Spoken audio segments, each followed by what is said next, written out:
dans lequel nous allons plonger une membrane élastique.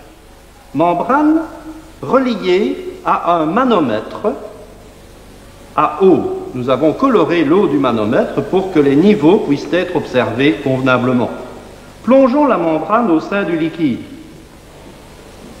Plus la membrane s'enfonce dans le liquide, plus la dénivellation est grande au manomètre.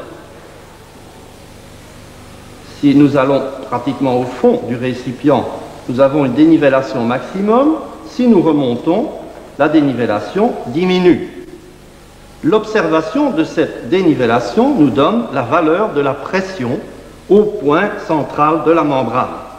Cette membrane peut être inclinée à l'aide de cette poulie et nous observons au manomètre que l'inclinaison de la membrane n'influence absolument pas la valeur de la pression. La différence de pression entre deux points d'un fluide en équilibre est égale au poids d'une colonne verticale de ce fluide, ayant pour base l'unité de surface et pour hauteur la distance entre les plans horizontaux contenant les deux points considérés. Le théorème fondamental de l'hydrostatique permet d'exprimer une différence de pression entre deux points et non pas une pression en un point. Le liquide exerce une action, une pression sur la membrane qui se trouve dans le fond du récipient conique, qui est rempli jusqu'au niveau indiqué par le repère.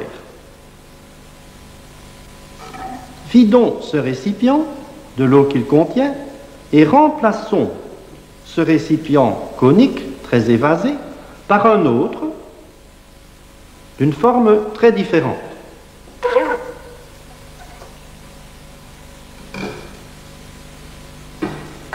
Nous reversons du liquide dans ce nouveau récipient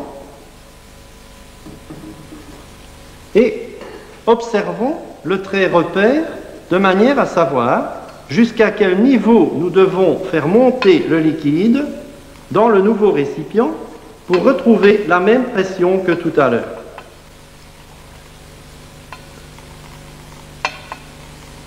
Nous devons encore monter.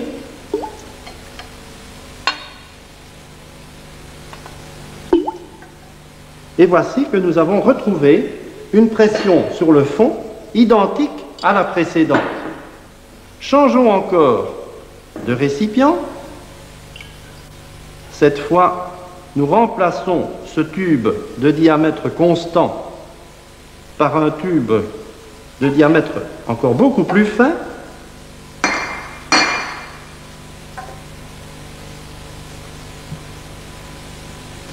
Et de nouveau, on remplit ce tube pour essayer de retrouver la même pression sur le fond du récipient.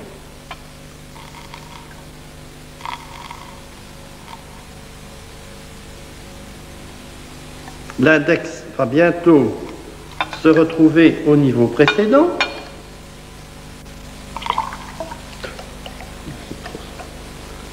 L'index est parti trop loin.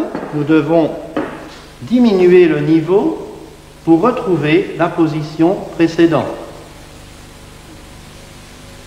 Nous y sommes presque. Et cette fois-ci, nous avons utilisé une quantité d'eau largement inférieure à la quantité nécessaire précédemment. La quantité de liquide dans le tube n'a donc aucune importance, c'est la hauteur du liquide qui compte. C'est là l'expérience dite du paradoxe hydrostatique.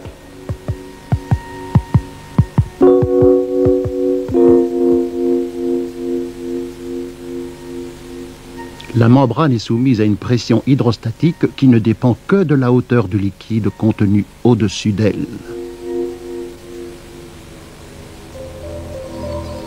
Il en résulte que les pressions rencontrées lors d'explorations sous-marines augmentent rapidement avec la profondeur.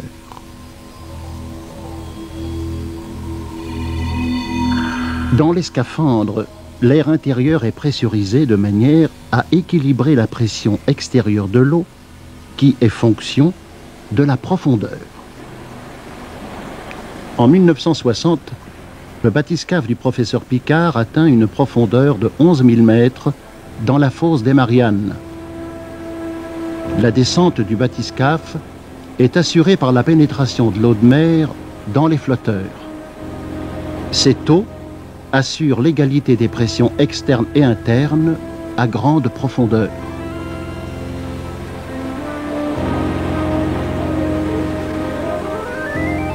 Ces tubes de formes diverses communiquent entre eux.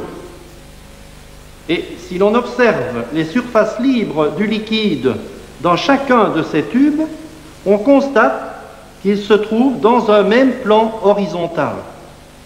Si l'on incline les tubes, le plan horizontal des surfaces libres est conservé.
De même, les écluses, par un système de portes et de vannes, permettent aux péniches de passer de l'amont à l'aval d'un endroit du fleuve ou du canal et vice-versa.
Toute variation de la pression de l'air que je provoque en appuyant sur cette poire se transmet intégralement en toutes les parties du mécanisme qui fait sauter cette araignée.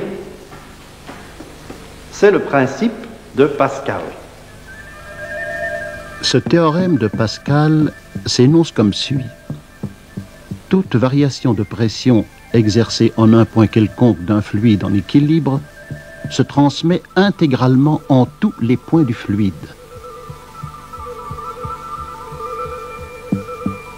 La balance à eau est une autre application du théorème de Pascal.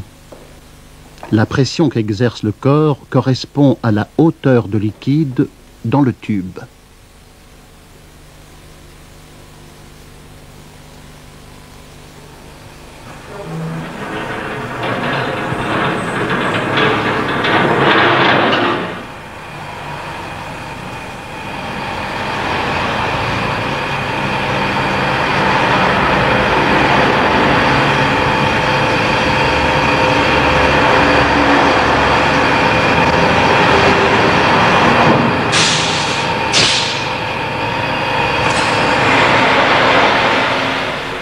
La presse hydraulique se compose de deux cylindres de section très différentes, S1 et S2.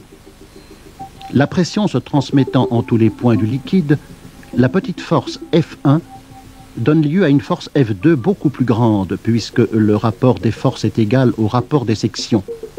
Nous en avons une autre illustration dans le vérin hydraulique.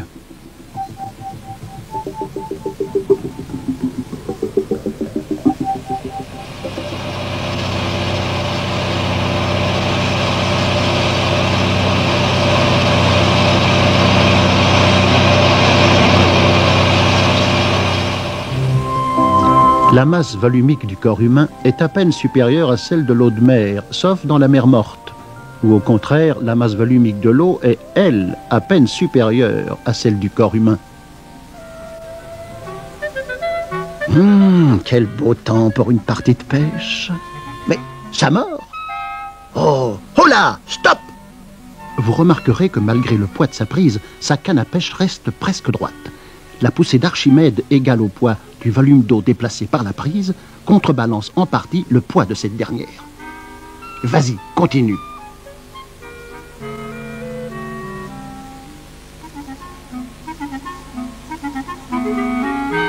Dès que la prise est sortie de l'eau, étant donné que la poussée d'Archimède est moins importante dans l'air que dans l'eau, la canne se courbe beaucoup plus.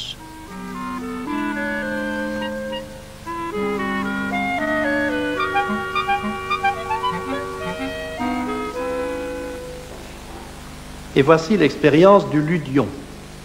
Si l'on comprime l'air situé au-dessus de l'eau, cette augmentation de pression est communiquée à l'eau, et de l'eau va entrer à l'intérieur du petit bonhomme, qui s'alourdit. Par contre, si on relâche la pression, le petit bonhomme remonte. L'expérience du baroscope nous permet de vérifier l'existence de la poussée d'Archimède dans l'air. Nous avons deux cylindres de volume différents, parfaitement en équilibre dans l'air de la cloche, qui est à la pression atmosphérique. Si nous diminuons la pression à l'intérieur de la cloche, à l'aide d'une pompe à vide, le cylindre de plus grand volume s'abaisse, ce qui signifie que son poids est plus important. Dans l'air, la différence du poids était contrebalancée par une poussée d'Archimède plus importante sur l'objet le plus volumineux.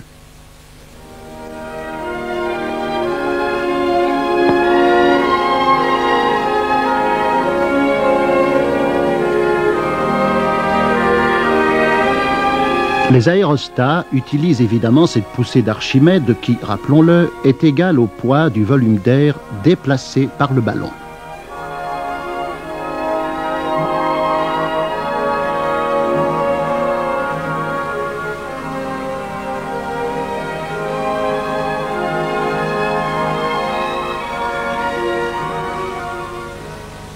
Ce dynamomètre nous indique le poids du cylindre dans l'air. Nous lisons 4,2 newtons. Et la balance nous indique le poids du récipient que voici et de l'eau qu'il contient. Nous lisons 10 newtons. Si nous plongeons le corps dans l'eau, le dynamomètre n'indique plus 4,2 newtons, mais seulement 2,7, c'est-à-dire 1,5 newton de moins. Ce newton et demi correspond à la poussée d'Archimède de l'eau sur le corps. C'est l'action de l'eau sur le corps qui nous donne ce résultat. La balance indique maintenant 11,5 newtons, soit 1,5 newton de plus que tout à l'heure, à cause de la réaction du corps sur l'eau, qui est de 1,5 newton, égale et opposée à la poussée d'Archimède. L'expérience de la poussée d'Archimède n'est qu'un cas particulier du principe de l'action et de la réaction. Utilisons maintenant un autre liquide que l'eau, par exemple du mercure. Plongeons un bouchon dans du mercure. Essayons de l'enfoncer. Le bouchon a une forte tendance à vouloir remonter. Par contre, si j'appuie sur le bouchon de telle manière que le fond du bouchon se retrouve bien contre le fond du récipient, aucune gouttelette de mercure ne reste entre le fond du bouchon et le récipient, le bouchon n'est plus complètement immergé et la poussée d'Archimède n'existe plus. Notre petit bonhomme dans l'eau essaiera vainement de soulever cette pierre enfoncée dans la vase. Par contre, s'il fait passer de l'eau entre le fond de la mer et la pierre, la poussée d'Archimède intervient et cette poussée F contrebalancera en partie le poids de la pierre.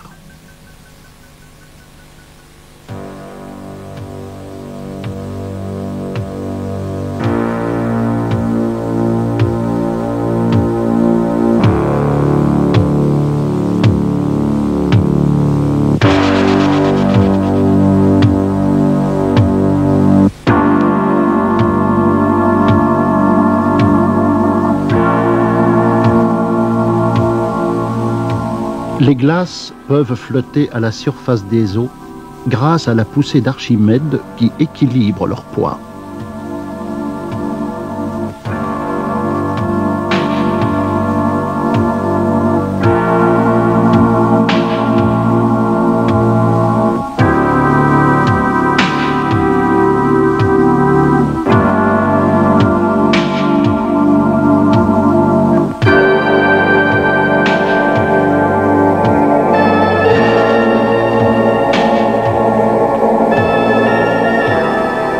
La partie immergée des icebergs est 7 à 8 fois plus importante que la partie visible, étant donné que la masse volumique de la glace est plus faible que celle de l'eau de mer, d'où le danger pour la navigation maritime. Au départ de cette expérience, la pression atmosphérique est égale à l'intérieur et à l'extérieur du tonneau. Si à l'aide d'une pompe à vide, on extrait l'air contenu dans le tonneau, la pression intérieure diminue et sous l'effet de la pression atmosphérique qui est restée la même à l'extérieur, le tonneau s'écrase sur lui-même.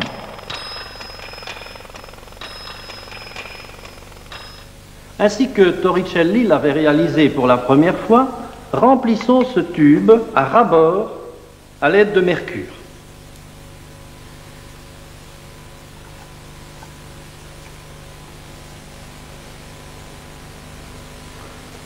Nous plaçons un doigt sur l'extrémité supérieure de manière à fermer complètement le tube avant de le retourner.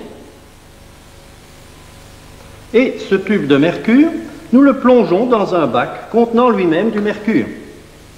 Que constatons-nous? Que le mercure ne descend pas complètement dans le tube, mais reste jusqu'à une certaine hauteur que nous allons mesurer. Que lisons-nous? Enlève tes doigts. Nous lisons la hauteur de mercure qui correspond à la pression atmosphérique à l'endroit où nous sommes, au moment où nous sommes. Si nous reculons la barre, nous pouvons incliner le tube de manière à vérifier que même quand le tube est incliné, la hauteur verticale de mercure ne change pas.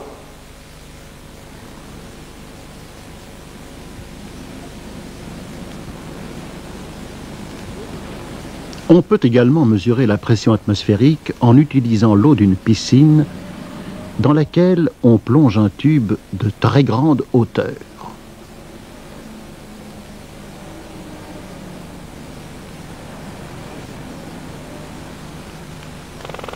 Si on fait le vide dans ce tube par son extrémité supérieure, la pression atmosphérique qui s'exerce au niveau de la piscine provoque la montée de l'eau à une hauteur proche de 10,30 mètres.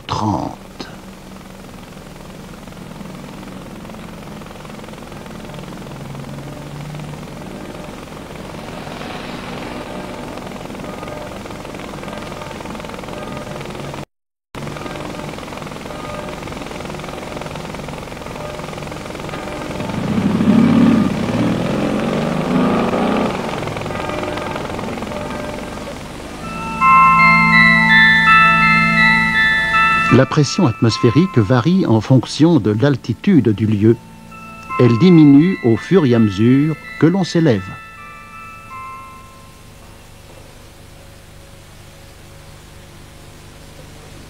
Si on place sous la cloche reliée à la pompe à vide un ballon en baudruche fermé, contenant un peu d'air à la pression atmosphérique, on constate qu'au fur et à mesure qu'on fait le vide dans la cloche, le ballon augmente de volume. Les forces de tension dans l'enveloppe augmentent et la pression à l'intérieur du ballon diminue. Les deux effets conjugués contribuent à rétablir à chaque instant l'équilibre de l'enveloppe du ballon.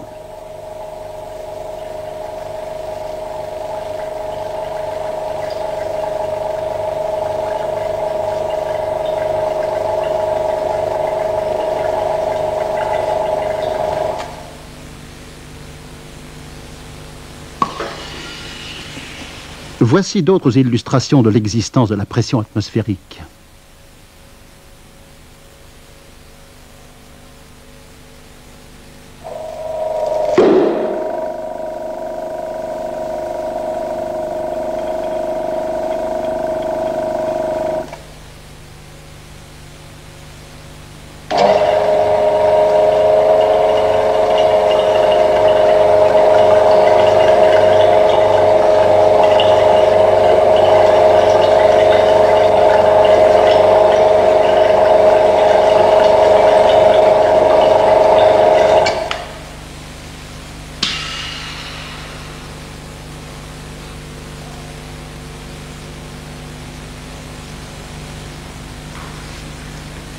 Si l'on vide les hémisphères de Magdebourg de l'air qu'ils contiennent, la pression atmosphérique extérieure empêche qu'on puisse encore les séparer.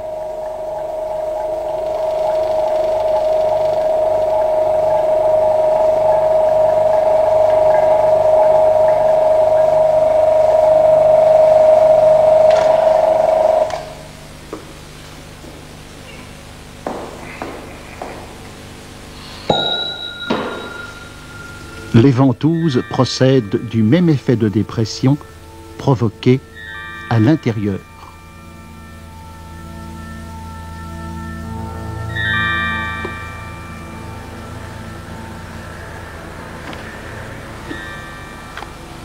Et pour terminer, voici deux autres illustrations de l'existence de la pression atmosphérique que nous vous laissons le soin de découvrir.